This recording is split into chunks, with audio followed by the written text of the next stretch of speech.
I think we are ready to start our next panel. Everything,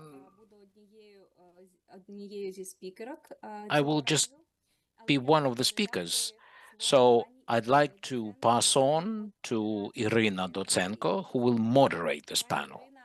I will not be moderating, I'm just one of the presenters.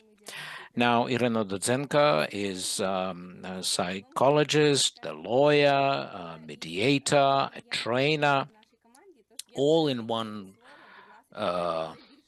body, so to speak. It is my pleasure to pass on to her. Well, I'm also an active mediator, and it is my pleasure to moderate this panel for all of you.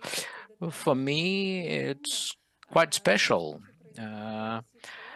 But now I welcome all participants, all the speakers, and presenting the topic of this panel is the how one forms the culture of dialogue and what are their mediation initiatives for children and young people out there, both in Ukraine and outside Ukraine. I think when we understand that you've got to start somewhere, it is true for any other country. Sometimes we don't know, but we need to build a society that can communicate effectively and think in terms of mutual interests, solving issues, and that's where our effective communication skills kick in. And our teenagers and children, future generation, play a major role because they are our future. So it would be great to hear from you how you handle this. How do you nurture the dialogue culture? What is your experience? What are your success stories? And before I introduce the speakers, I would like to first do a very short polling. Now, in the Мені здається, у пані Ірини щось зі зв'язком. Одразу it хочу looks like Iryna звернути увагу, has що, на жаль, internet ми connection issues. ми стикаємося з різними обставинами, і насправді Well, пані Ірина сьогодні має цілий день проблеми зі світлом, вона його просто не має, Iryna всі гаджети в неї has підглядаються, але вона problems сьогодні with power так supply. само вимкнули світло. Power supply was Пані cut Ірина звернення таке, from рішення where she прийняте, is ми right будемо now. реагувати з Hopefully, she will find a way out of this somehow, maybe use a different device or whatever. But she announced the polling. Let me handle this one.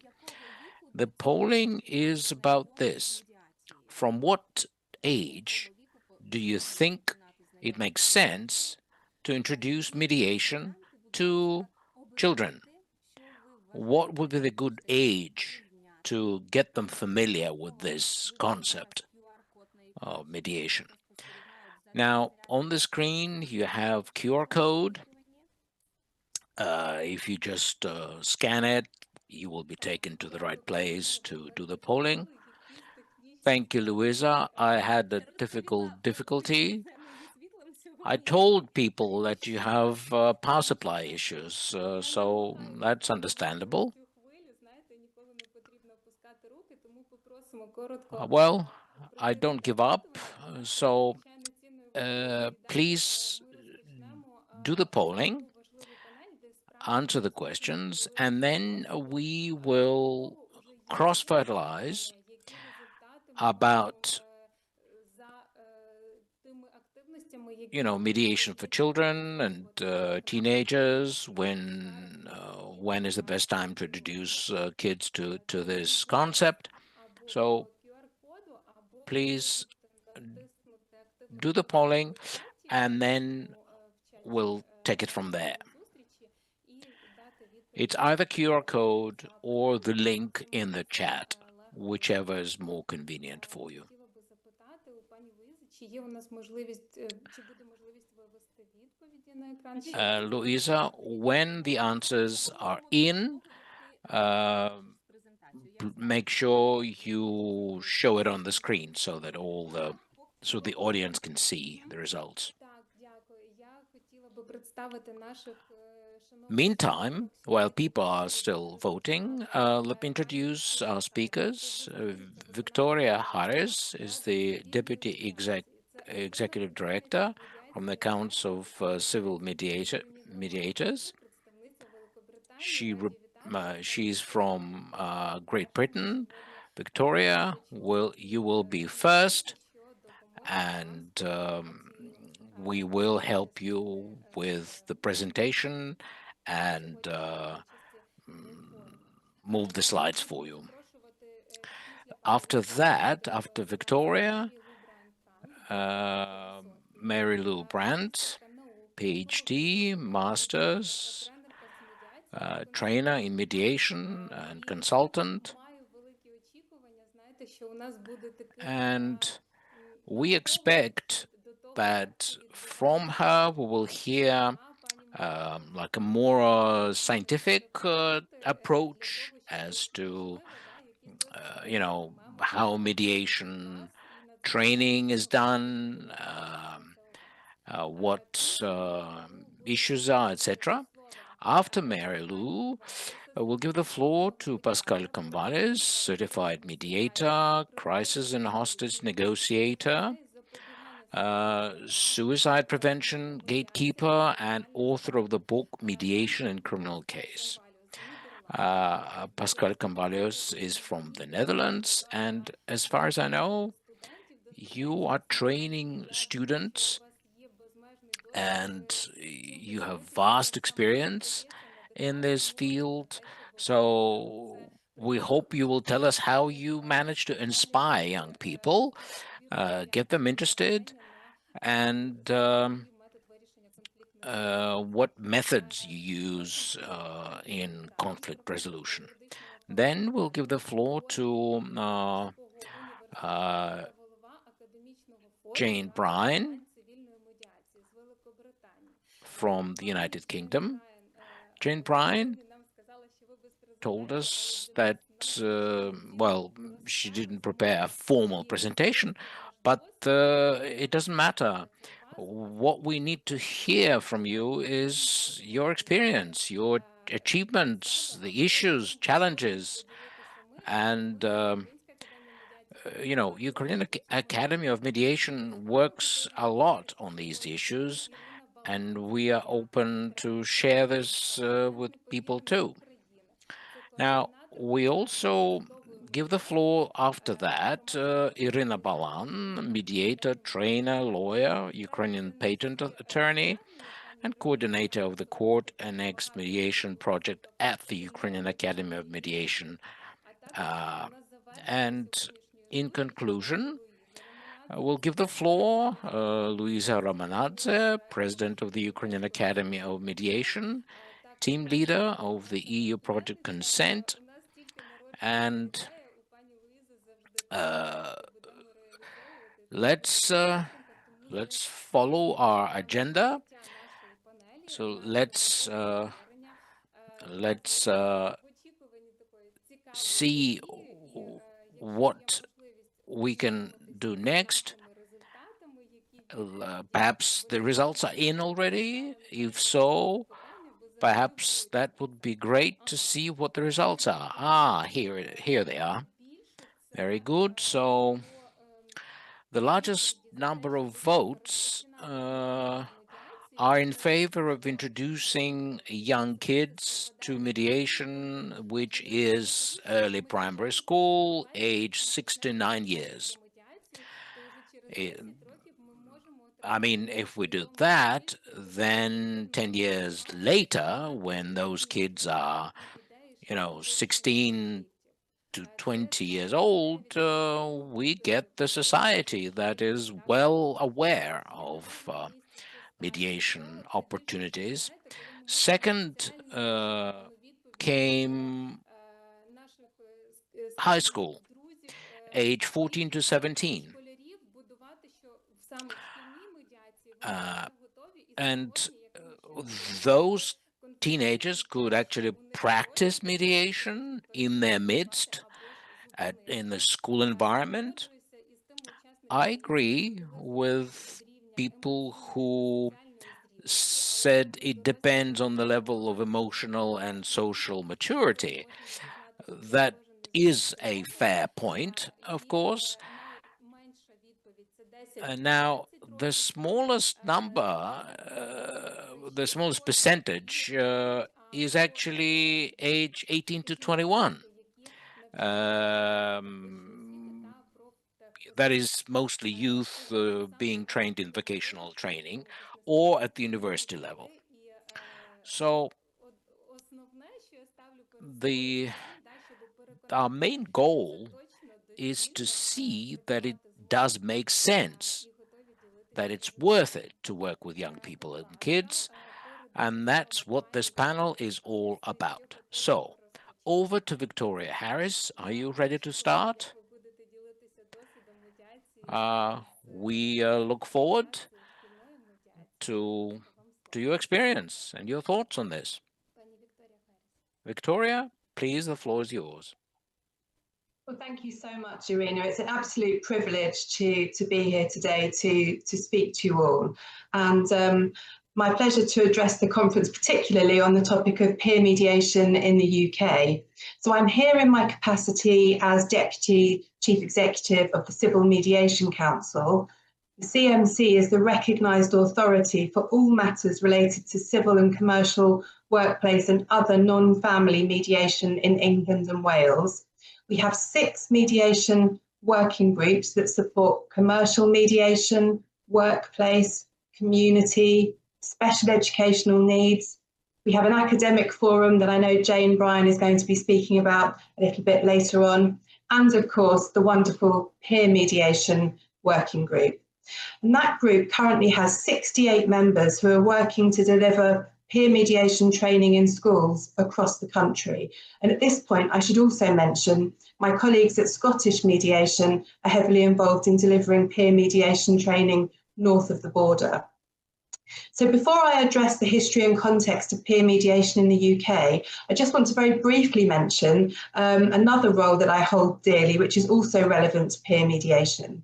So I'm a trustee of a wonderful community mediation organisation called Mediation Hertfordshire. And it's through that connection that I personally have had the opportunity to deliver peer mediation training to school children in Hertfordshire, which is just north of London. And whenever I deliver the training, I often feel that actually that's the job that I should be doing every day. As some of you will know, it's so meaningful to work with the next generation and teach the life skills of conflict management and resolution. So if we could have the next slide, please.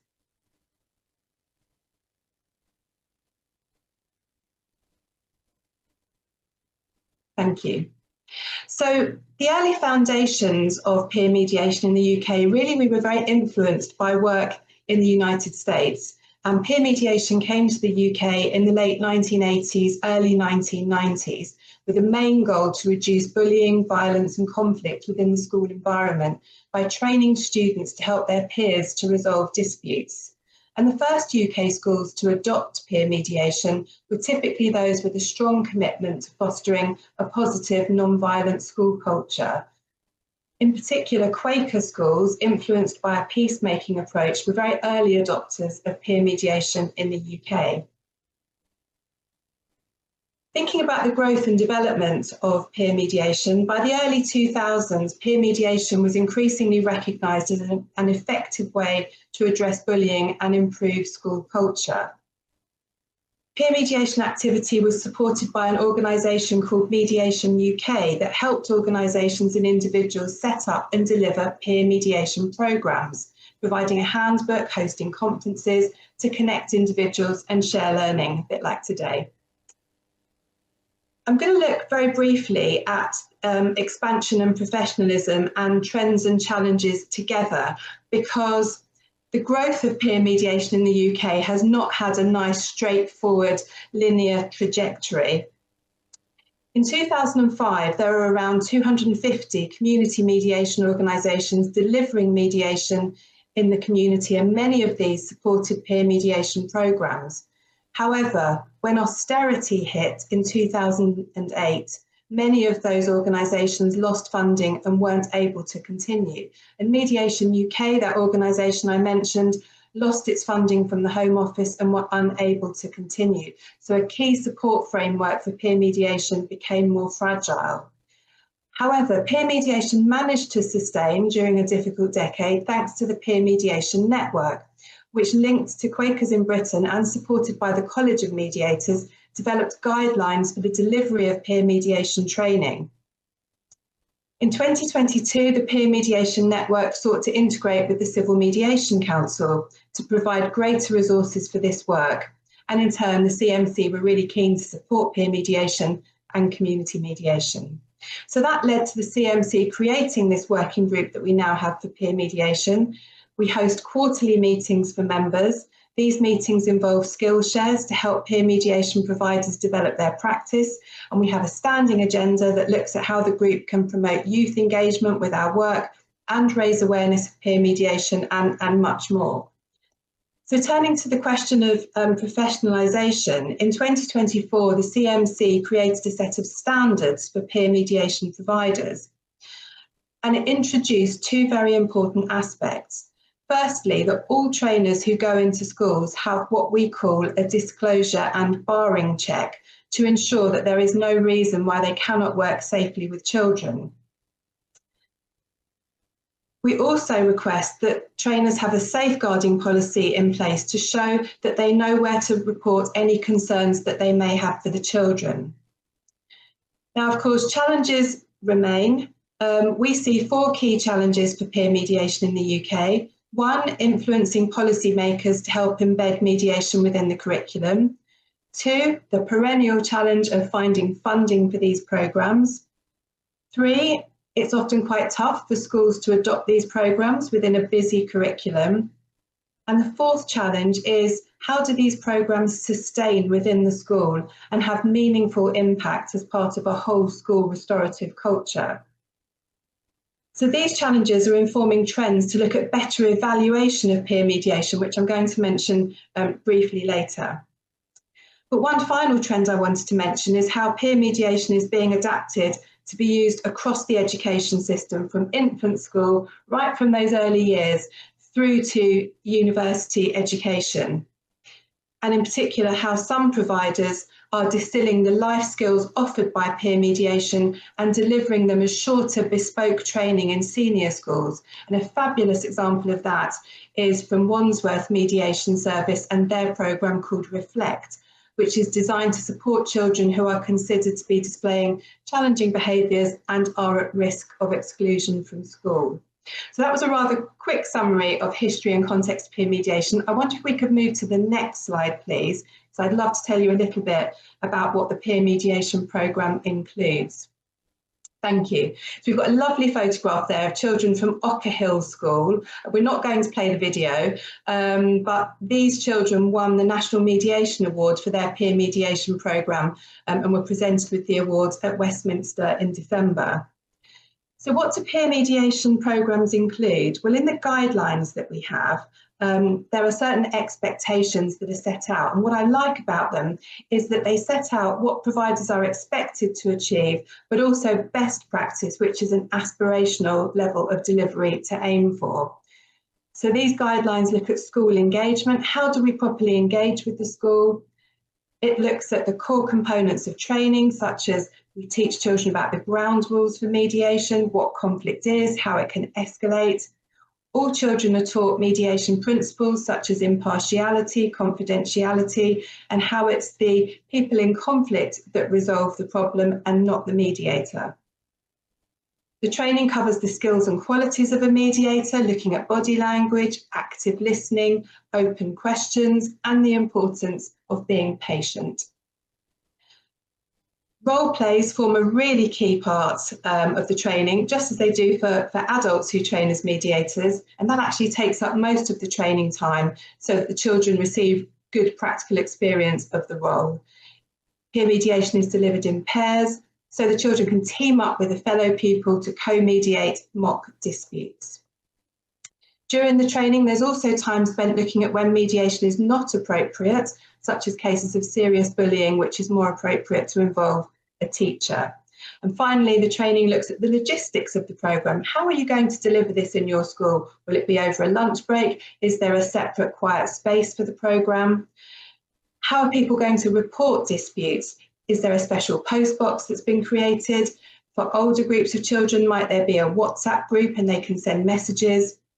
So again, I hope that was a really hopeful, rather quick overview of what is in peer mediation programmes. I wonder if we can move to my final slide, please. And I am keeping an eye on that clock. It's keeping me in check. Don't think we want to play the video. We just want to go to the next slide. Perfect. Thank you very much. So, impact of the project. So there was a flurry of work looking at the impact of peer mediation between 2000 and 2005, where research was carried out between the National Society for the Prevention of Cruelty to Children, Birmingham University, and academics at Sheffield. But it's really timely for fresh work to be carried out. So I'm super excited to tell you that peer mediation trainers have been capturing data from this academic year about the impact of peer mediation in schools, and a Civil Mediation Council report on this will be published this autumn. So whilst we have lots of anecdotal evidence from schools about the impact of peer mediation, I'm really pleased that we'll soon be able to provide the first ever systemic national evaluation of peer mediation, and I'm really grateful to all of those that have taken part and collaborated on that. So we're delighted that the CMC is able to offer the peer mediation sector support to elevate its profile and provide a platform to help it remain resilient. And the big question is, why? Why do we need to raise the profile of this work? I think there are lots of different levels that we can talk about this. One level is that the manifestation of conflict within educational establishments exacts a very high price from young people and the teachers that seek to support them. In a 2023 research report from Mediation Hertfordshire called The Cost of Community Conflict, it documented these 5 points. Firstly, for every 30 minutes of lesson time, 6 minutes are lost due to student behaviour. There were 3,900 permanent exclusions from school in 2020-2021. 60% of school leaders and teachers say pupil behaviour has a negative effect on their mental health. And in 2021-22, 44,000 teachers left the profession in the UK, up by 7,800 on the previous year. And very shockingly, we learned from the report that suicide rates for our children are at their highest for 20 years for boys and 40 years for girls. The benefits of a restorative culture in school cannot be overstated. We need more peer mediation because we need a cultural shift against polarisation, and to help young people appreciate that conflict is a natural part of life and it's how you manage it that's important. These life skills are critical to improving the mental health of our young people and for creating more cohesive communities. And there's a further imperative for peer mediation to gain more traction in the UK. We've seen huge changes in the UK to embed mediation within our civil justice system. All small claims are now automatically referred to mediation, and for other claims, judges can order the parties to mediate. So it's vital that our schools play a part in educating future generations about the mechanics and benefits of mediation that's going to be present in the justice system that governs their future. Our children are, of course, the next generation. They will become our political leaders, lawyers, business people. They'll raise families. We live in an age where technology does so much for us and for them, but it's important that we're all able to master human connection, build bridges, and contribute to the peaceful world that we all want to see. And peer mediation provides the foundational skills to support that to happen. So, thank you very much for listening to me. I can't wait to hear from my esteemed colleagues on this panel. I really hope that I'll see you again, possibly at the Civil Mediation Council's annual conference in November, where we'll be launching the evaluation report that I mentioned. And if you wish to contact me, I'd love to be in touch with you. I will put my email address in the chat. Thank you very much for listening, and I'm just delighted that I finished about 45 seconds early. So with that, I will hand back to our host. Thank you very much indeed. Дякую вам, пані Вікторія. Так, Thank you so much, Victoria. And we want to thank you so much, even more, for sticking to the deadline. When you were trying to disclose your topic, we could see that you're so passionate about this. I know I myself, and I'm so passionate, I start speaking very quickly, and it was a baffling task for the interpreters sometimes. And plus, the Ukrainian is 30% longer. And by the way, I'd like to draw your attention to that experience that you've kindly shared with us. Indeed, it's a quite kind of difficult terrain sometimes, because you started this work back in the early 90s, and indeed, children suffer from bullying at schools. That is why peer mediation is so crucial here, to help them settle, to help them know what conflicts can be about and what they actually are. I'm sure it was very difficult for you at the very beginning, but today you invest so much into this, you put so much effort into this job, and you can luckily see the results. We would like to also thank you for this research and other data that you presented. When you were making the presentation, a question was born in my mind. What kind of conflicts have you investigated? Are those peer-to-peer conflicts, or between children and parents, children and school administration? Maybe there are certain things that you focused primarily upon. And here you answered this question, because you're trying to see how children behave, how sometimes this is a pressing issue for the teachers, because there is no proper response to those cases that may sometimes take place during the lessons, right? 6 minutes out of 30, that's quite a lot of time, isn't it? I mean, that's quite a substantial amount of time, really. And when speaking about the current conditions that Ukraine survives today, I have 2 youngsters, they're teenagers, and you know, they want to somehow build their own identity. They want to withstand it. And that's quite a challenging situation sometimes. So we really want to have this cohesion, because this is indeed the contribution into the peaceful world in the future. That is why we so much hope that we will manage to do so all together. That is exactly the reason why we're here today, and we'll continue to do so again and again. Thank you so much, Victoria, for agreeing to take part in our forum, and it is my pleasure to give the floor to Mary Lou. Cannot see you on the screen right now. Mary Lou, are you with us, and can you hear us? Yes, I am, and I can hear you, so thank you very much. First of all, I want to thank Louisa and Iryna, and who's our moderator today, and putting this incredible conference together. Several days involving hundreds of people from around the world, and that is so important right now. So I just want to thank you, and I'm very grateful to be able to be a part of this. And certainly I'm going to reference my distinguished colleague, Victoria, who did such a lovely job before me. If we could go ahead and set the slides. I moved pretty quickly through them, but I have several slides. So let's go ahead and get those up. I want to begin by just saying a little bit about my background, just as Victoria did. Next slide, please. My work is that I am a psychologist. I wrote the next slide, please. I wrote the book, The Mind of a Peacemaker, The Psychology of Mediation. It's in its 3rd edition. It was at the time that it came out, the first book on mediation written, pulling in the research in psychology. If you hit enter again, I think you get a picture on the other side. I also have been the past president of the International Academy for Dispute Resolution, and have worked with mediation tournaments for many years. And we'll talk a little bit more about that as it relates to the topic of this discussion. And my approach is I work at this point in time I teach at 4 different universities regularly. Many of those are international, and work on working with people who are in graduate school or an undergraduate school to help learn the skills of mediation. And even though this seems to be the smaller group that we were talking about in the survey we just saw, I think it's important. These people are in the cusp of being able to enter the full, the working world, and we need people to have some skills if they haven't already developed them as children. So let's go to the next slide, please.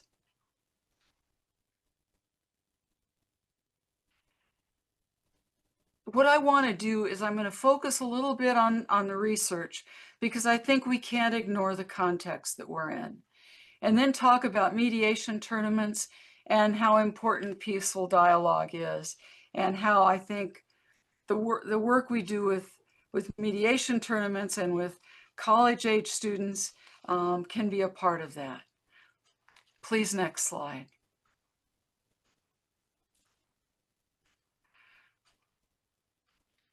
And the next slide, please. I want to talk about the context we're in. And some of the research I'm going to pull in is looking at young people, but I just want to remind us in the world today that the majority of countries in our world are not always on the side. The green ones are the ones that are considered in the Global Peace Index that just came out this year, the most peaceful places where you can be. And that is not where some of us are living. It's important we remember where we are today. And certainly, the fact our hosts are from the beautiful country of Ukraine that I visited several times, that has been a place where unfortunately there has been far more war than anyone would have ever wanted. Please, next slide.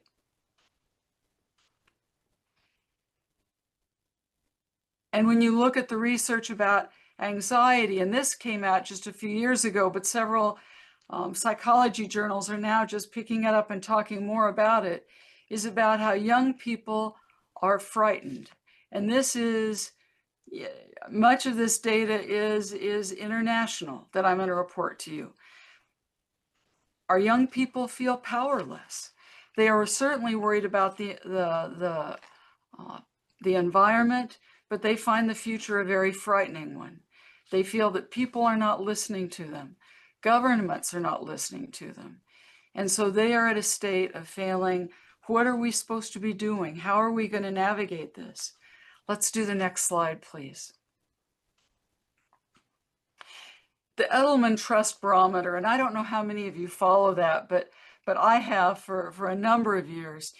And it's interesting. It's an international study. It's done across many, many different kinds of countries, but all over our small little planet that we live on.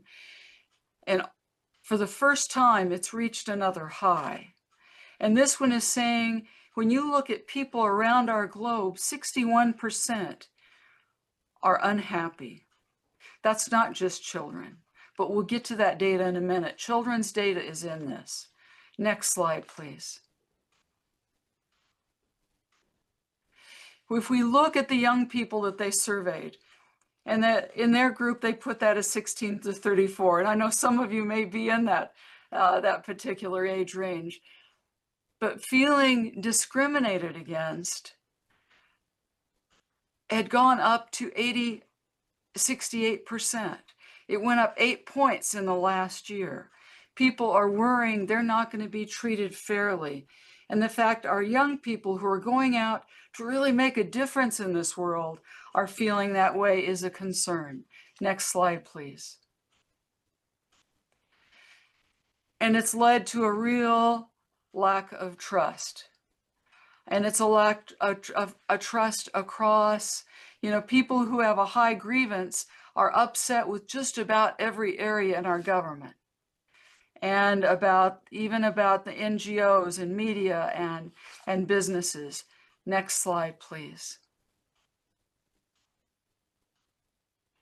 But when we look at young people, 58% of young people ages 18 to 34, the group of people that I work with most of the time,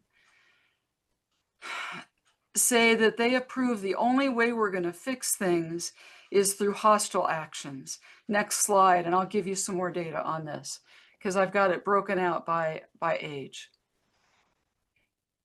Over 1 in 2 young adults say that it's only through hostile action that we're going to be able to see change on a global level. And that's the reason what everybody is talking about today is so important. Next slide, please.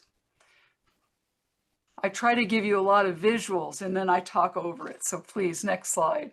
Thank you so much. I appreciate your help. And who is trusted? Who do people feel we can look to for help? Well, it's people like who are on this today, who are scientists and teachers. It may not be other people in our government. It may not be even journalists or our media, but it's people just like all of you who've called in today, people who are helping spread the word of mediation in many, many different formats. Please, next slide.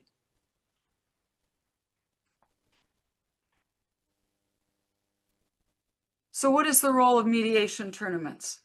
The International Academy of Dispute Resolution is just one of many. We happen to be the oldest organization that's been offering mediation tournaments, and we've been offering mediation tournaments for about 27 years. Tournaments where students actually get to be the mediators. Students also are the roles of advocates and clients. And in the sessions they have opportunities to work with students around the world to solve certain problems that we've put together, some that are more civil, some of them that involve relationships, but we help them to look at different kinds of conflicts and then look at how they've been able to listen and bring people together and help them learn to solve problems. Next slide, please.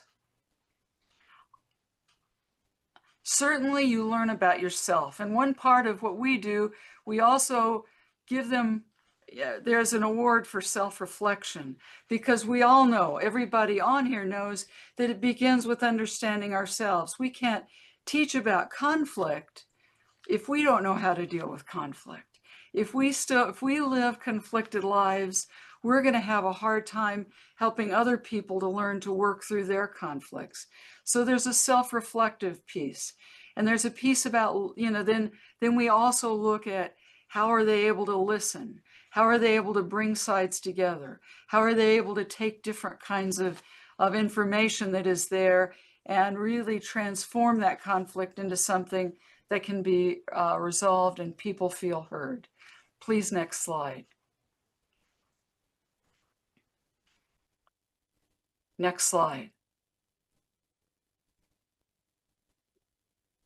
And certainly we asked them to follow the research. And I started that with this here because, and I was so glad to hear Victoria talk about studies she was doing, because that's something we need more of in mediation. We need to understand what works and what doesn't. How can we help people best in terms of resolving conflict? And how can we help ourselves as mediators be the very best we can be, making certain that people feel heard, know about the personal issues, building trust. Next slide, please. And it's a way so that we can learn to be able to help people be heard and be able to work together better. Next slide, please.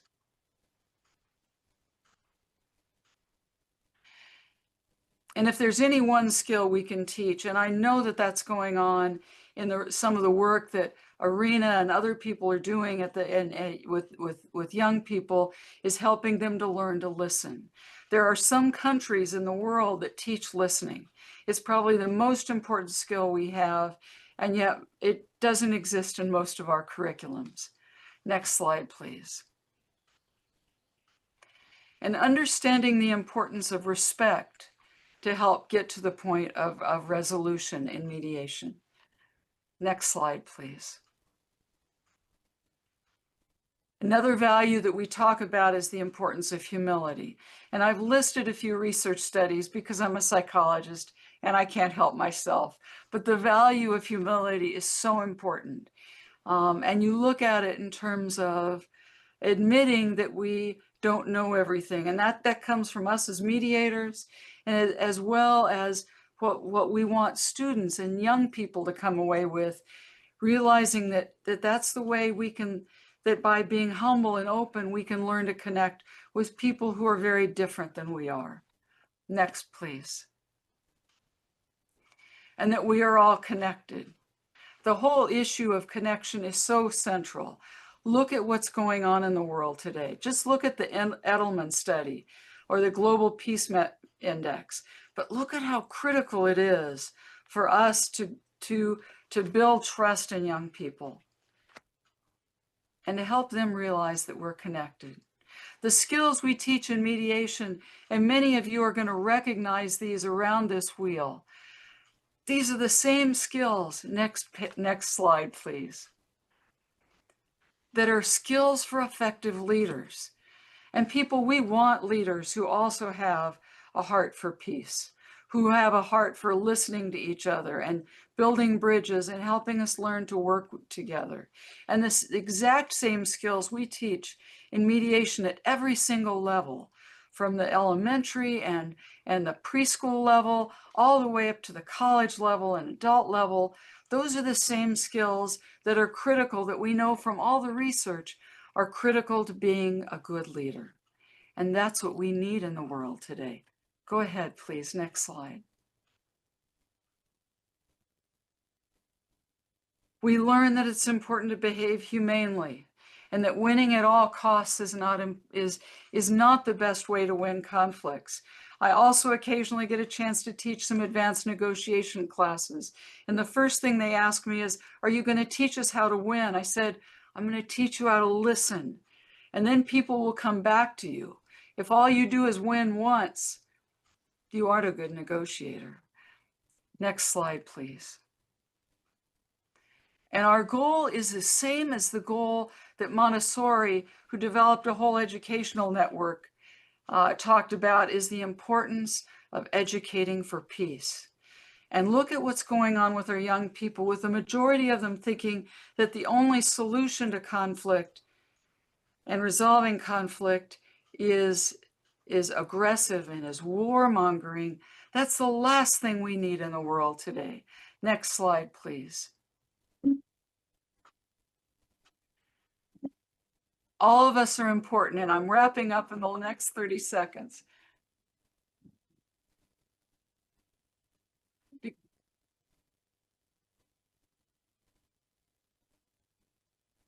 I set my own clock so that I also am watching the time. Next slide, please. We all are important. And the fact we've got this wonderful group of people who also believe in peace are together in this one place really speaks to the fact we can change things. Remember that dialogue is an effective tool to addressing it. It means really listening to each other. Next slide. It means building trust, building empathy. We need to help each other so that we can have a better future together. Next slide, please. Remember what people say. That hostile actions are what a lot of young people feel that's the best solution to this crazy world we're in. Next slide. But we don't have to do that. We can do something different for the sake of our young people, for the sake of our future. And at this point, that's why I do this. Peace begins with each one of us. And it does from this wonderful group that's gathered here today. It does from all the things my distinguished colleagues before and after me have said. Next slide, please.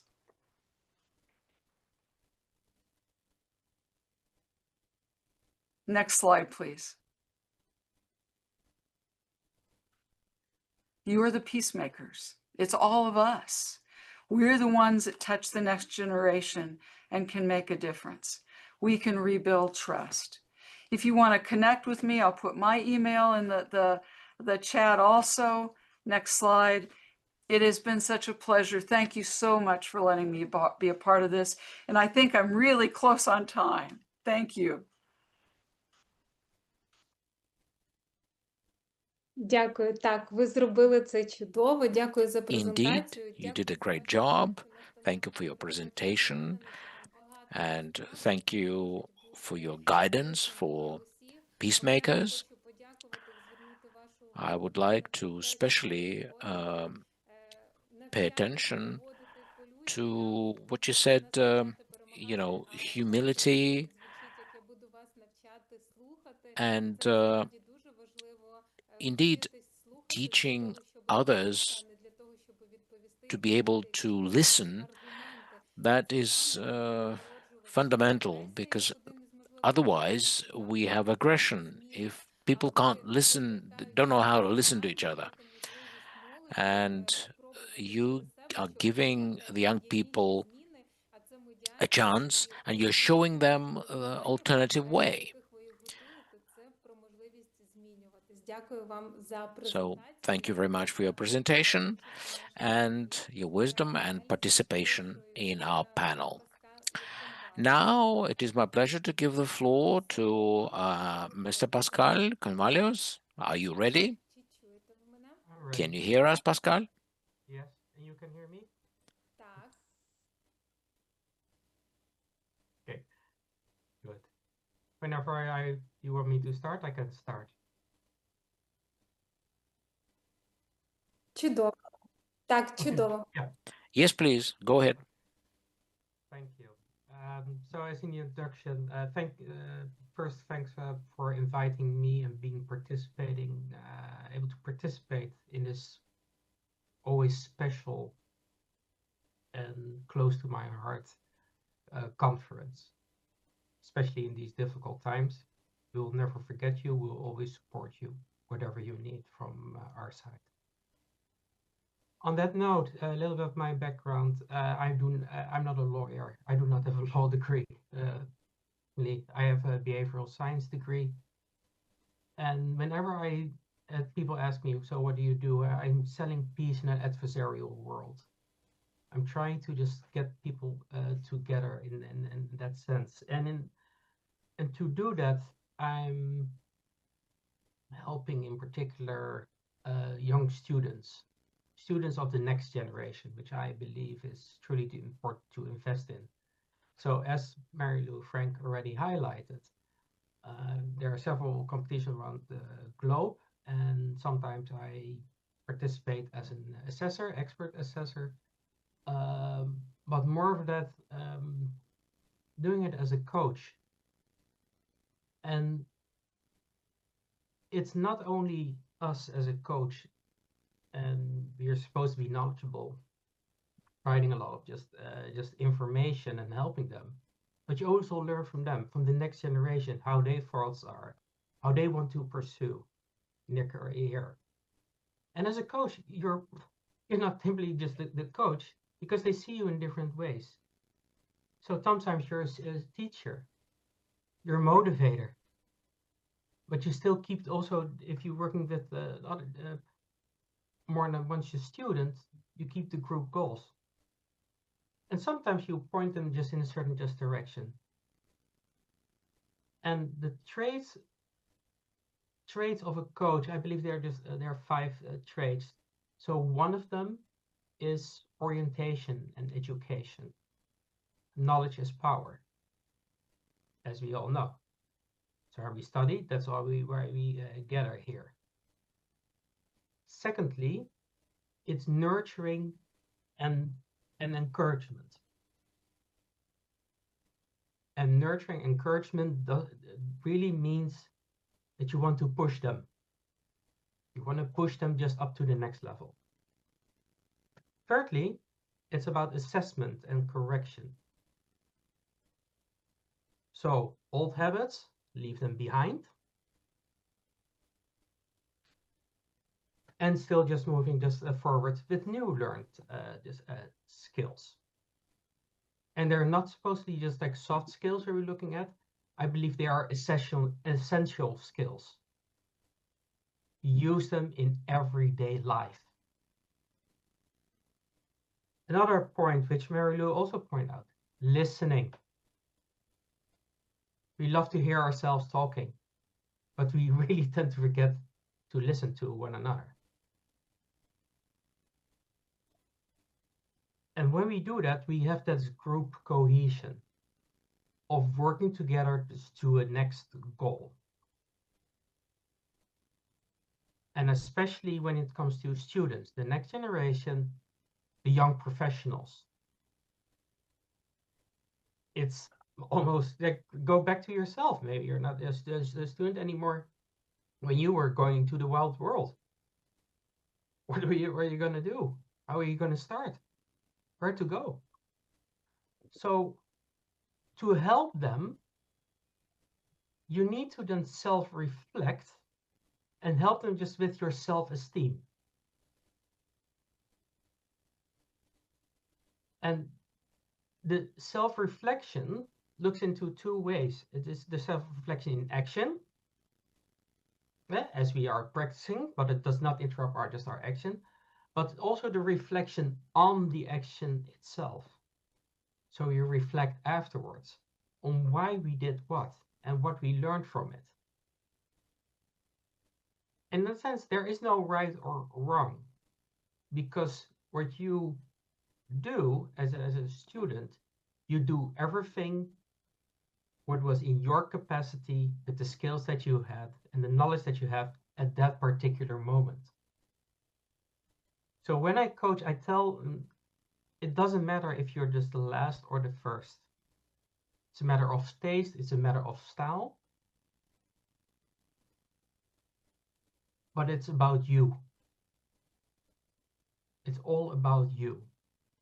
And by finding that with the self-reflection, they have to look at themselves and look for their own professional strengths and their areas of development. They have to reflect as well on their own personal growth and see where the focus is, intention is in learning. And the focus, truly the focus of be mindful in every single step.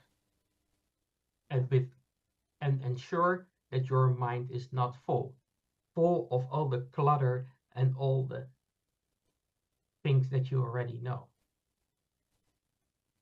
And in that way, by prioritizing and organizing it in your head, then you can bring them just to the next level. So you focus the attention and the energy to grow, create, solve problems, and innovate. So understanding that own just strengths and weaknesses, you become better and better learners. And then you just encourage them and you plan the development of their just skills, they will adapt to that plan and apply it. And that's the biggest reward you can get as a coach, if you do see them doing things. And I tell them, don't be a clone of me. Be the best version of yourself.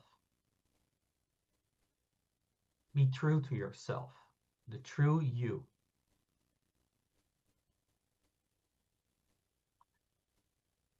And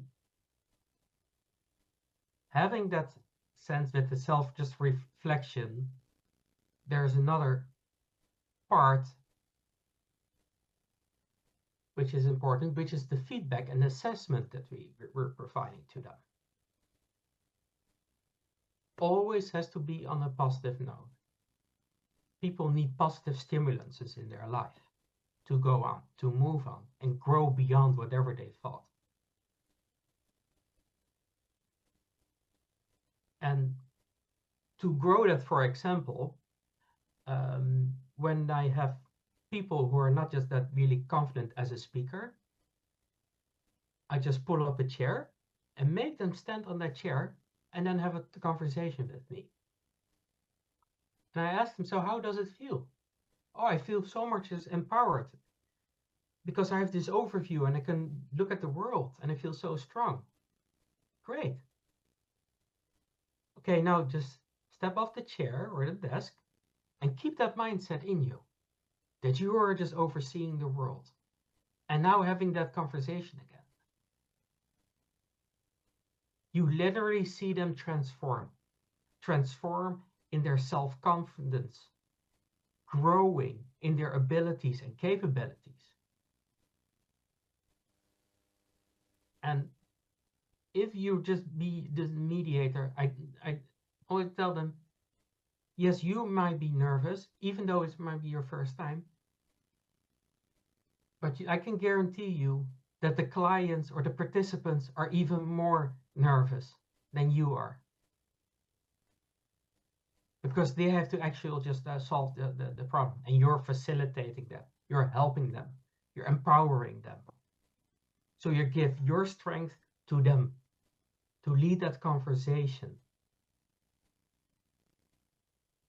And when we give feedback, and it's important to know, especially for students, to build their self-confidence, it has to be relevant, also frequently being done, also has to be simple, not being elaborate a lot of words, simple. Simplicity is the key. Also has to be honest. If you see that something is not good, you might say something like, oh, I see you're doing this.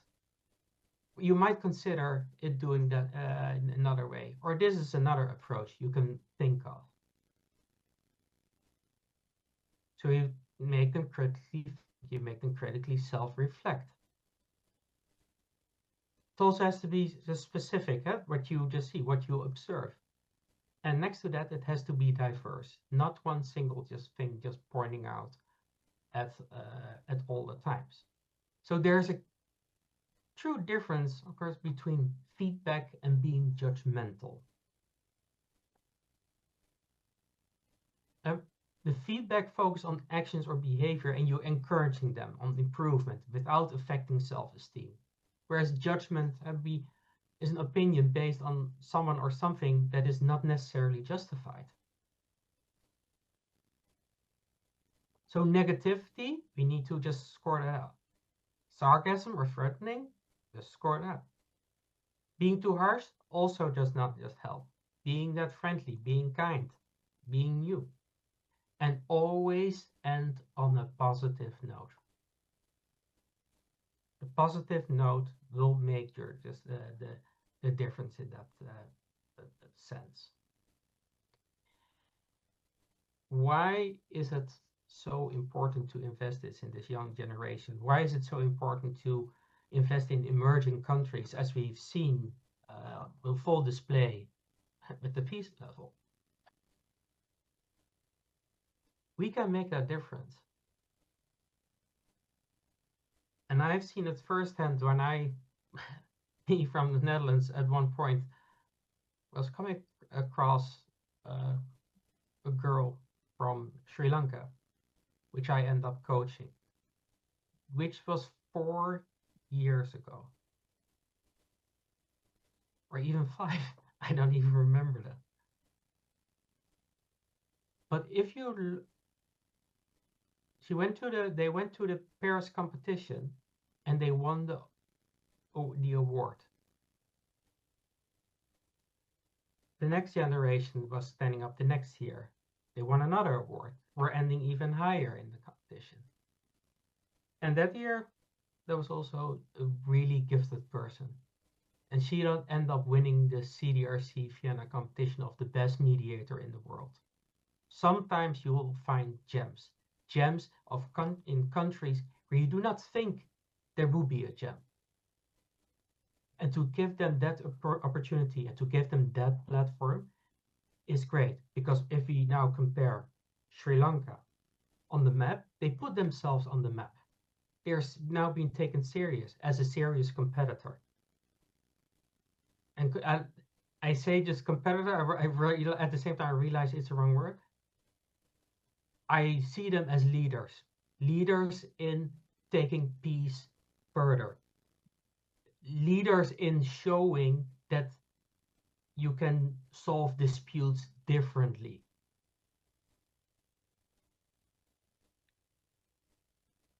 So what I would emphasize on this, it's not about me as a star, as a coach. It's all about them. They deserve all the credits and all the education and all the attention that they need. And if we do that, we will have a better prepared next generation in selling peace in this adversarial world that we are living in. So imagine what each of us can do when we have 400 participants joining together and helping that next generation to build that community as we are here and right now. So my hope is that, especially for all the people in Ukraine this moment who are listening in, and even just universities, that they will join together and one day get out and tell them about the story about that conference where they had all the inspiration to do mediation. And with that said, thank you.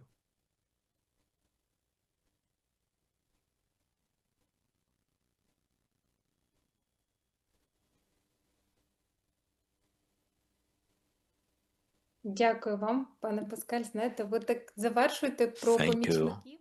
А у Thank мене you, питання Pascal. народилося, тому що ви почали свою презентацію з You started your presentation by saying that when they asked you what kind of job you do, you said, I sell peace in competitive world. I'm ready to do any conditions to become your assistant. A lot of what you were saying resonated with me, and especially when you said we need to start with ourselves. And if we are convinced that what we do is indeed valuable and we can make a difference. This was very deep, very wise. Thank you for promoting peace in this competitive world. I'd like to remind participants that if you have a question and for whatever reason you cannot ask them by raising a hand, we have a chat. So please post your questions in the chat and we will definitely make sure you get your answer, either in writing or orally. Next, I'd like to invite Bryan. I know the presentation already here, even though you didn't have it like half an hour ago, but now you have it. So now everything will go according to plan. We have no doubt about that. The floor is yours. Thank you. Privet, Priemno Buti Tut. That will be the last of my Ukrainian, you'll be glad to know, but I am delighted to be here, to be able to share a little bit about mediation and embedding it within higher education in the UK more widely, but also within my own institution at the University of Warwick in the middle of England, to offer that as a case study and also to offer an opportunity to connect with me and others within the UK who are very keen to embed mediation within higher education. Next slide, please.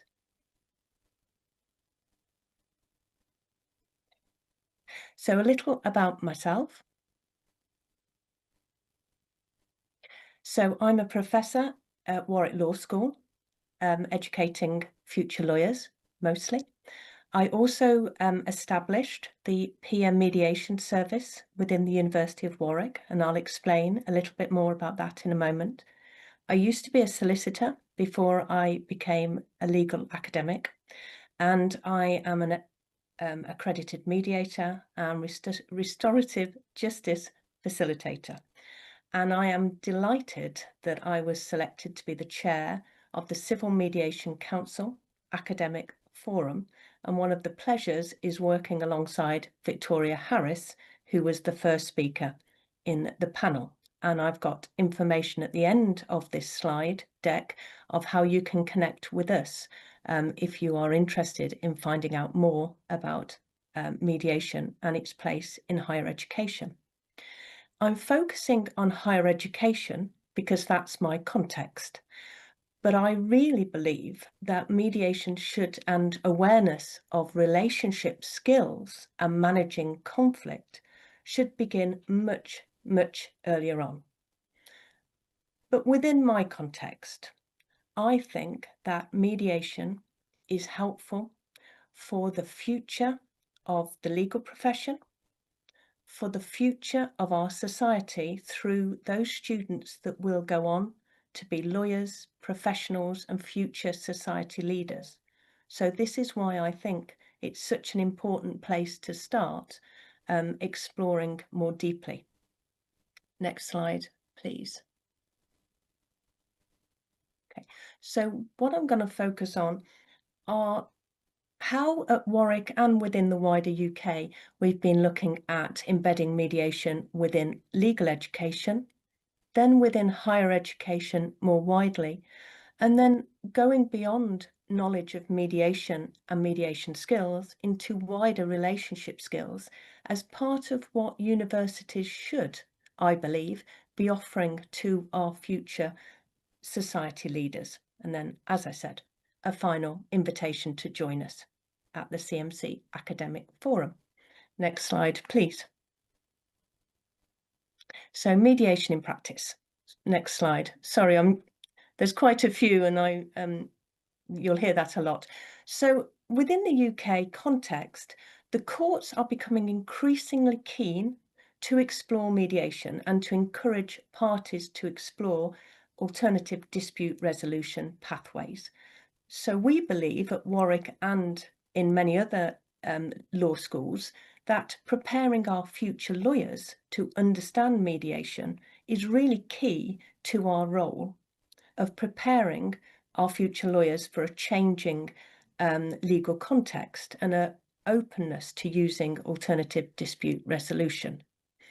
Likewise, other professionals, business leaders, people in human resources should get an understanding of mediation so they're more ready to use it rather than resort to court-based resolution, which very often is not the answer to anybody's issues.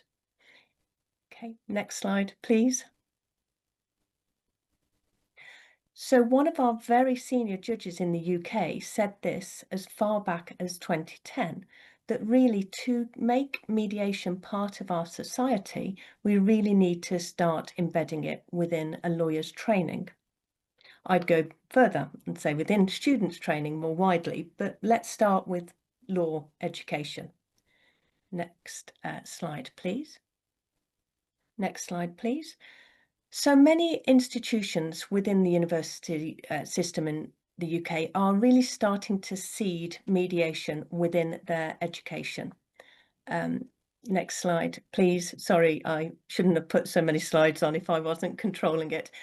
So in terms of mediation awareness, next slide, please.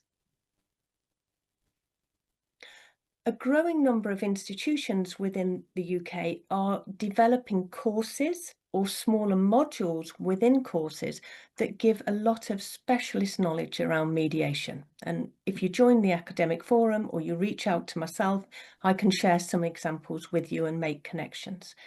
There are also many that are starting to embed mediation awareness within their traditional courses, so that they're not just talking about going to court, but they're also talking more broadly about other methods, so that students get to understand that there is another option to resolving conflict than just going to the law courts. Next slide, please. In addition, and next slide, In addition to actual knowledge of mediation, there is also a growing movement, certainly at Warwick and beyond, to develop the practical skills of mediation within students' studies. Next slide, please. So at Warwick, we do this by offering students opportunities to take mediation qualifications. They do this outside of their studies. They can have it accredited by the Civil Mediation Council or the International Mediation Institute. And we offer both training to be mediators and also training for future lawyers to accompany clients to mediation, a shorter course, but both give an awareness of mediation, but also importantly, transferable skills development that we feel that they can use far more widely in terms of the ability to listen to others, summarize, reflect, and try and bring people to agreement. All skills that are, fundamental in terms of building relationships. Also, there is research, and the next couple of slides, which I will pass over very quickly, but they're there should you want to reflect later, is research that learning about mediation and developing those skills actually enhances academic skills so that it can be fed back into a student's studies and encourage their critical thinking and ability to develop arguments. So it's a very profitable thing for students to undertake. Okay. Could I just skip quickly through the next, please, slides, because I'm conscious I've got 2 minutes left. Thank you. These are and the next one, please. These are for future reference if anybody wants to take a look at the slides around research into this area. And the next slide, please. And the next slide, please. So what we learned at Warwick was that we were able to deliver training that had staff and students working together, which meant that they could learn new skills and dismantle some of those stereotypes that some have about each other. We also included legal professionals so that students could build their professional networking opportunities. Okay. The next slide, please. And going further than this, we feel that those active skill sets that we develop as mediators are important for relationship skills building more widely. So we encourage all students to try to understand how to actively work on how they work with others. So next slide, please. And again, not for now, but if anybody's interested, this research has been pulled together around how mediation type skills development can be a very critical part of a student's life skills education, perfect for using in higher education. Okay, next slide, please. I really believe that what we can achieve in higher education can be shared and have a wider impact within society. Next slide, please. We at the CMC and Warwick Law School have several online, open to anybody, sessions on introducing students to mediation and mediation skills. And if you contact me, I'll be very happy to keep you on the list so that when we offer the next one, you will be very, very welcome. One has taken place this week and it's been very popular. Finally, I'm going to talk to you just very quickly about the mediation clinic that we opened at Warwick University, and that will be then my final slide for this session.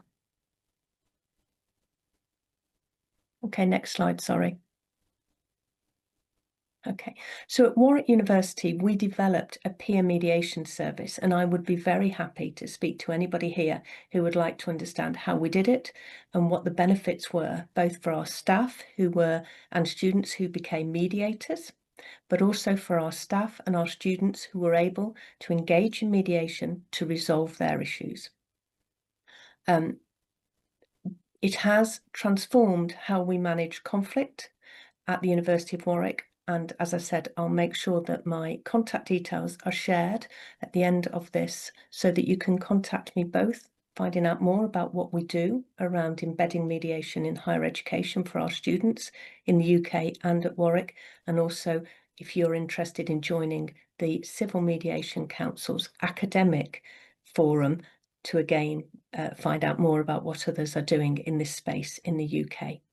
I'll stop now because I think my 10 minutes are up, but thank you very much for your time and attention today.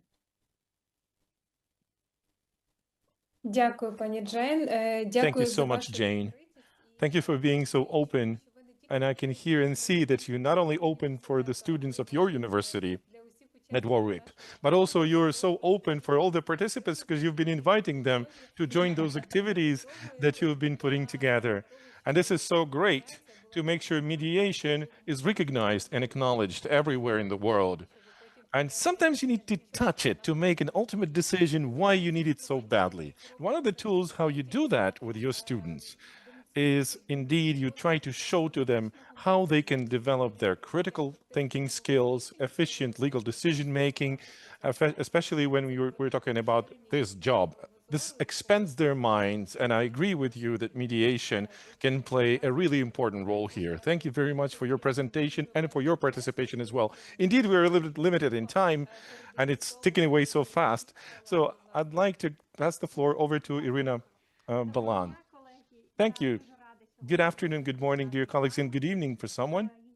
I'm so glad to be here with you. I have an honor and privilege to introduce to you the projects that the Ukrainian Academy of Mediation has been implementing to embed mediation in the society's culture, because this is like a motto of this entire forum. People keep saying that we need to spread the word about mediation, and this is exactly what I'm going to talk about together with Louisa. The topic of our presentation is culture that grows together with a child, and we're going to be sharing some of our experiences. So, let us begin. Unfortunately, we survive challenging times, and Ukraine and our children and youth confront this drastic reality that was very difficult to even imagine. This is the war, displacement, errate alerts, distorted connections with other people. And at that point, they need not only support, but they also need to have those skills to be able to listen to yourself and listen to the others and hear them, find agreements, tackle challenging situations with no aggression, no hostile attitude. Let us move to the next slide, and we're going to talk about what we are doing to make sure our society, and especially our children and youth, could learn more about such skills and be aware that one can reconcile, agree, and manage disputes and conflicts in a peaceful manner. Like Mary Lou said, yes, the situation is quite frightening. We often hear that people say, I don't know what mediation is. This is something about weakness. There are so many myths that have to be busted. That is why we designed and developed booklets about mediation, myths and facts about mediation. From these materials, one can know how to refute those myths and to break down those stereotypes as well. Sometimes those stereotypes keep people away from resolving their problems through mediation. What we also did was animated videos. They try to explain to our society, to our beneficiaries, about the beneficiaries' possible role and how advocacy can help resolve conflicts. We have more information about professional work of a judge/justice, what he or she can do to make sure mediation is widespread and acknowledged. Unfortunately, again, there is a lot of confusion between different concepts. That's why we developed infographics that demonstrate what's the difference between settlement through the court from mediation procedures. To continue to what my predecessors have already said, I want to allude to the development of mediation at universities. And let me tell you about some of our experience of the Ukrainian Academy of Mediation. And I'm going to tell you what we are doing for our youth. First of all, we really enjoy when we organize creative competitions because our youth are very creative. We have done several competitions, mediation competitions like this. They're called Creatively About Mediation for the last 3 years. We borrowed this experience from our CMC colleagues, and we want to thank them to borrow some of those best practices and organize it in Ukraine. And actually, the results are impressive, really. We have videos, we have posts on various social media, there's a lot of infographics, and our youth can immerse into this and build their understanding around. I'd like to draw your attention to another fact. Our participants of those competitions, they have had an opportunity to win the awards, and the winner of the competition receives presents from the academy, and they can pass the free of charge basic mediation course. 3 people have already passed such courses. Our colleague here, Anastasia Chabatar, has been an active UAM member for the last 2 years, and she ended up in mediation thanks to this competition. We're also involved in running all Ukrainian mediation tournaments jointly with the Judicial Clinic Association. We had 34 different teams participating. For the participants, we organized awareness-raising training sessions on mediation, and then during the competition, they managed to demonstrate their ability and capacity to handle family-related cases and also workplace conflicts. To support all our faculty members who train our younger generation, we realized that in order to put all this knowledge across, to share everything that our teachers have, we need support. For this purpose, we opened the Faculty Support Hub, where anyone can join, all the willing teachers who deliver mediation training and other ADR solutions, to get more support from ourselves. We run a number of meetings together, and within the hub, we've done trainings for mediation teachers and practitioners together with the civil society. We trained our coaches who now can share their own acquired knowledge and experience with the other trainers. So we're trying to expand the community of people who want to know more about this process and now have a chance to share this knowledge with the others. For more convenience and for this hands-on experience, we also built the special vault for teachers. This is like a space on Padlet where we post all the useful materials and information that can be of use for teachers that deliver mediation training and alternative dispute resolution classes. There is another important thing that we would like to mention. These are courses available for virtually anyone. This is international mediation training for Ukrainians. It's not just for the youngsters, but includes young people. This is for anyone who wants to get trained on mediation. This course is called Basic Life Skills. We want to thank our colleagues from the Edwards Mediation Academy for this opportunity. Life skills program that's very particularly important for the Ukrainian young people. It is now available in Ukrainian, and now young people from 16 to 25 have an opportunity to also pass this program free of charge and acquire the knowledge and build skills that will help them in the future to be much more efficient, not only in the workplace, but also in resolving conflicts. and settlement. Here's another activity that we're so much proud of. It is more focused on even younger children. This is the magic world of mediation. It's like a quest that we run on Telegram. So you have this fancy traveler, and children learn more about what a conflict is, why it is so emotional, what kind of emotions that can be there.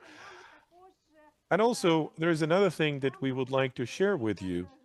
Within this game, the quest, we have a special puzzle that children can put together. And with those pieces of the puzzle, there is mediation. It's a hidden word in there. This way, we want to convey the message to the children about how important mediation is, really. As part of this quest, we did the contest for paintings and pictures. Children were invited to draw different characters, how they can see mediation, who a mediator is, and children were drawing. Sometimes those pictures are quite emotional from what you can see here, because they learn more about mediation through the gaming experience, and then they reflect on what it shall look like.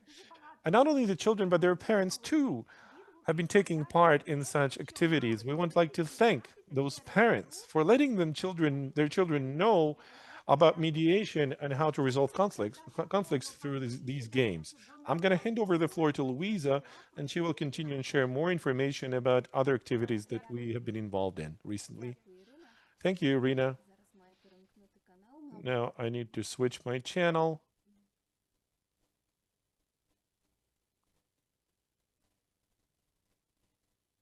Отже, так, отже. Oh, all right. Дякую за те, що I want to thank you so much for sharing some of those activities that we've been implementing together, because this information is publicly available and all these activities are open for children and youth. But there is another thing that we would like to refer to. This quest is still underway. It is still open for participation. And anyone who wants to join it can do it. Children always have fun doing this, and you can get the number of score points to win this contest. Let me tell you about another game. That's a developmental game for young children and teenagers. It's called Master of Communication, or Communications Master. We developed it since the full-scale invasion, and it took us 9 months to do so.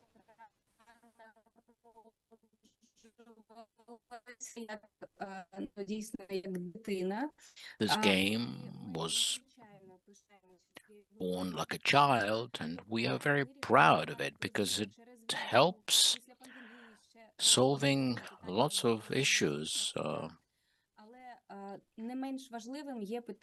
But it is very important to support children emotionally in terms of communication, for conflict settlement, rather. So this game was designed to help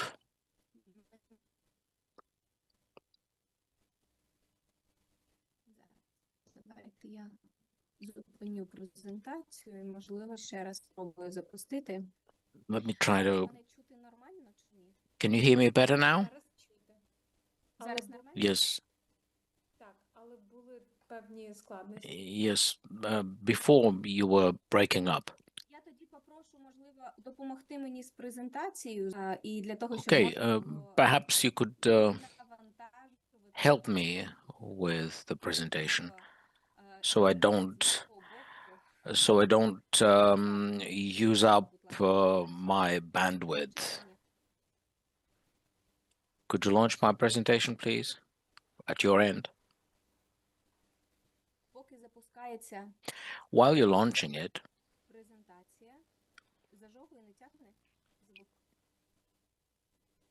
can you hear me well now? This seems to be better now.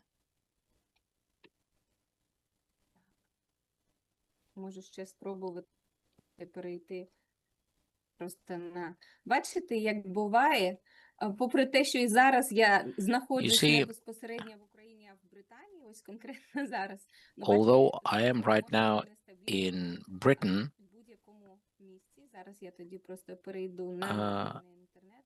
let me switch to mobile internet so I can carry on with my presentation. На якому слайді ви зупинились? Майстер комунікації. Слайд про гру майстер комунікації. I left off at the slide about the game, master комунікації, the master of communications. Це наша гра майстер комунікації. So this is our game. Що зараз мене краще чутно. Хочеться вам про неї розповісти. I'd like to tell you more about it. This game helps people to be heard and to learn active listening. This is the main focus of this game. The game is universal. Now, the key idea was to make this game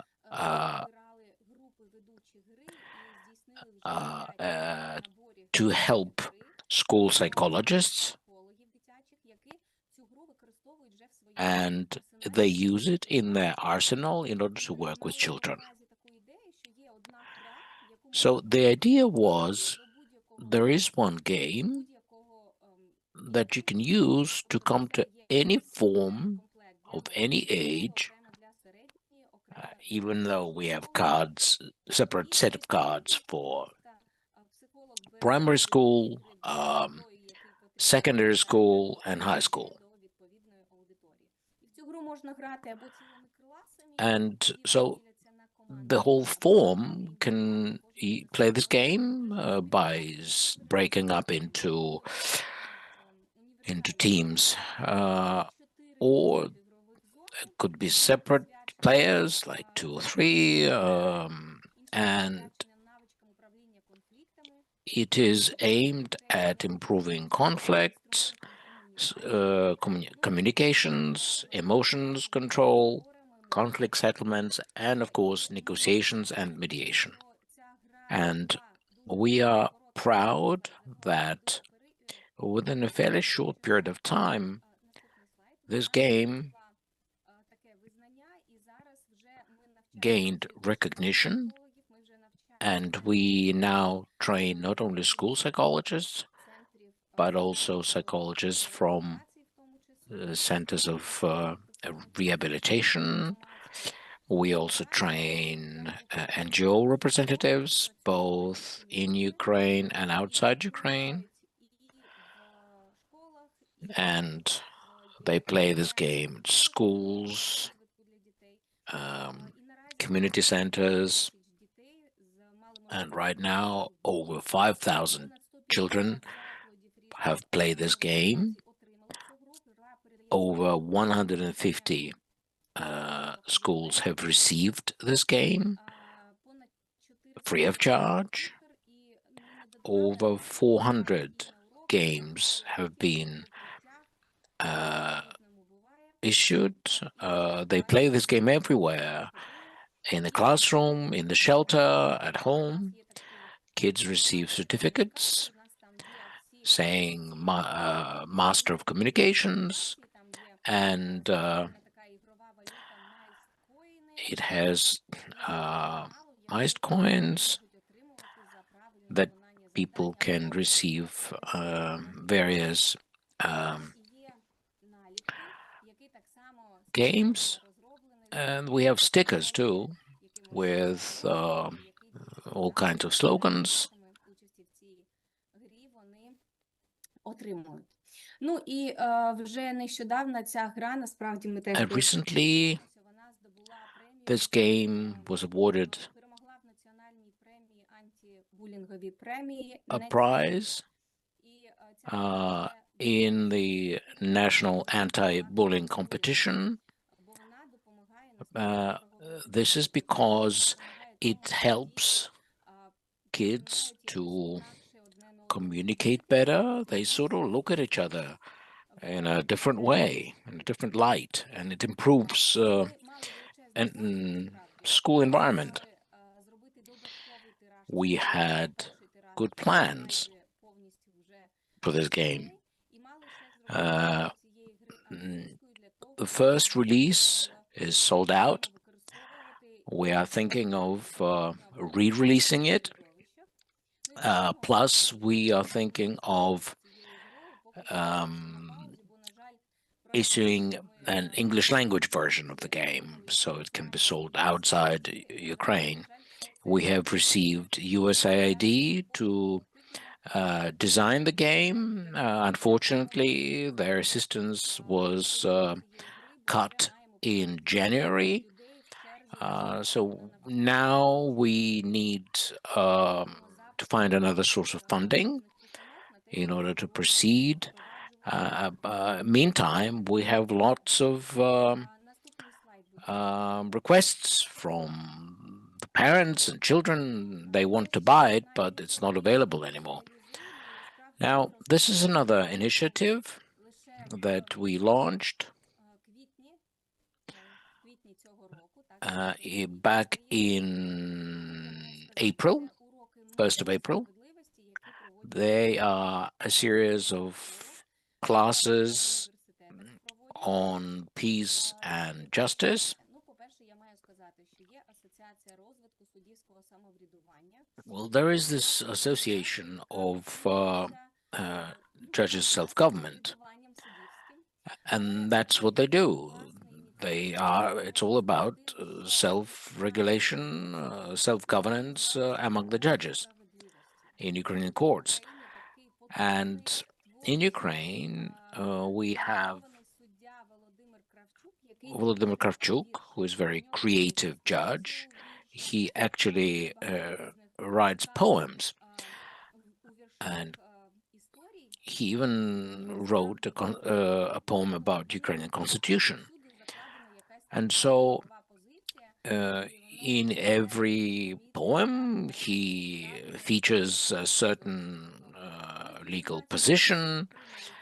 And since 2018, our academy would print out stickers about these classes of justice. But this year, we rewrote the methodology, and the algorithm is fairly simple. Right now, we have 3 cartoons, animated cartoons, where animals have disputes and they have to settle their disputes, and to do that, they go see the judge. And that tells kids about courts, judges. That was the first the first step. But now we talk about mediation. What if instead of going to court and seeing the judge, the parties went to mediator? So, and then we explain them, you go to court, and then, only if you fail in your mediation and you fail to agree and settle your dispute. So kids can volunteer for classes like this, mediators request, judges and lawyers. If they want to hold these classes, we always oblige. And sometimes we twin educational establishments, and those who volunteer to hold classes like this, we pair them up and they conduct classes.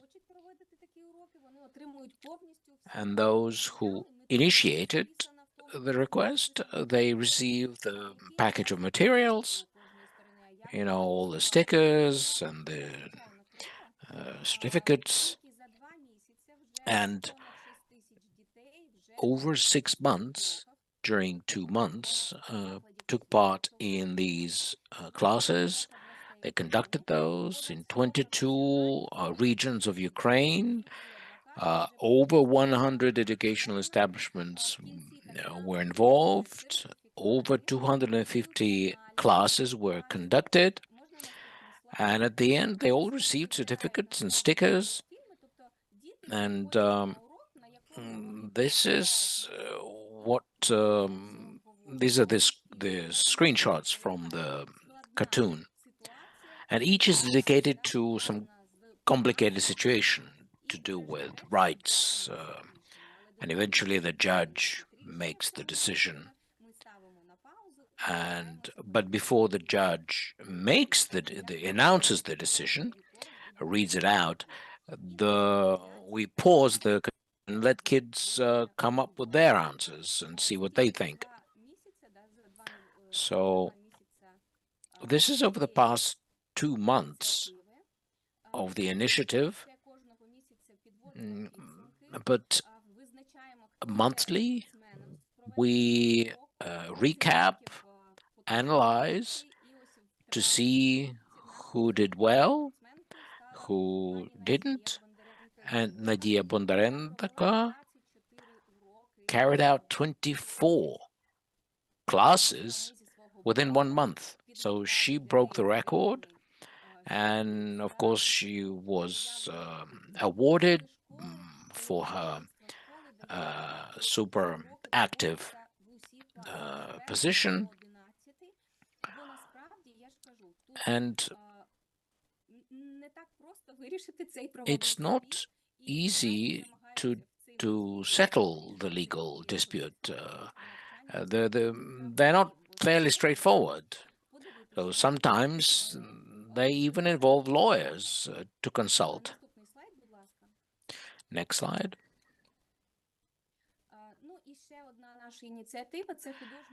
Another initiative is books for children. We already have 3. One is Conflict and Magical Power of Cooperation. The other one is called Magical World of Emotions. And the third one is called Communication, Key to Friendship. The main protagonists are Rotai Dema, who is the dinosaur. He helps kids to understand the legal side of things. This is what the books look inside. Of course, lots of pictures inside, and it helps kids how to deal with emotions. It's about sides of the conflict, the parties involved. Now, all these 3 books have audio versions, so which means you can play it back, and kids can listen to these while they're doing something else, playing or whatever. And they can also draw this dinosaur, because there are inserts in the book that they can color and draw.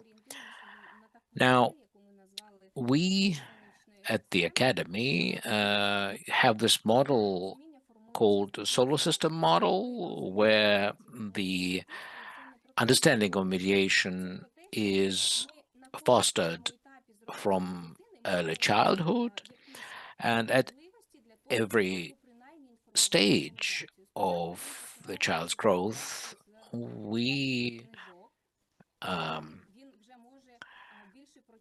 raise the bar, so to speak, and give more information, more complex information, and as the child grows, we always give more information, expand understanding, and that's the way to bring up children with mediation as you know, as a fixture in their life, as something that is always there.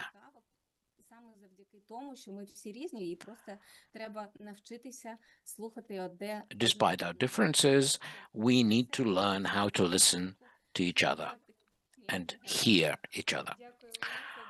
Thank you, Louisa. I'd like to go back to the polling that we conducted at the outset. But after all these presentations, I would probably rephrase or paraphrase the questions because we've learned so much and our perspective has changed.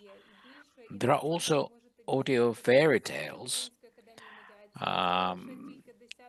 And on the website of the Ukrainian Academy of Mediation, you can learn more about these details. Thank you all. Unfortunately, we have to stop now and pass on to the next panel. Our time is up. So thank you very much for your participation.